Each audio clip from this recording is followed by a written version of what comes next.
మరో ప్రపంచం మరో ప్రపంచం మరో ప్రపంచం పిలిచింది.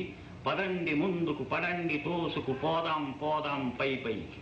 కదం తొక్కుతూ పదం పాడుతూ హృదంతరాళం గర్జిస్తూ పదండి పోదాం కనబడలేదా మరో ప్రపంచపు జలపాతం. దారి పొడుగునా గుండె నెత్తురులు తర్పణ చేస్తూ పదండి ముందుకు.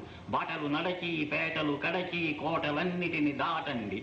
నదీ నదాలు అడవులు కొండలు ఎడారులాపన కడ్డంకి. పదండి ముందుకు పడండి తోసుకు ప్రభంజనం వలె హోరెత్తండి. భావవేగమున ప్రసరించండి వర్షుగాభ్రముల ప్రళయ ఘోష వలె పెళపెళ పెళపెళ విరుచుకు పడండి పదండి పదండి పదండి ముందుకు. కనపడలేదా మరో ప్రపంచపు కనకన మండే క్రేతాగ్ని. ఎగిరి ఎగిరి ఎగిరి పడుతున్నవి 80 లక్షల మేరువులు. తిరిగి తిరిగి తిరిగి సముద్రాలు జల ప్రళయ నాట్యం చేస్తున్నవి. సలసల కాగే చమురా కాదివి ఉష్ణరక్త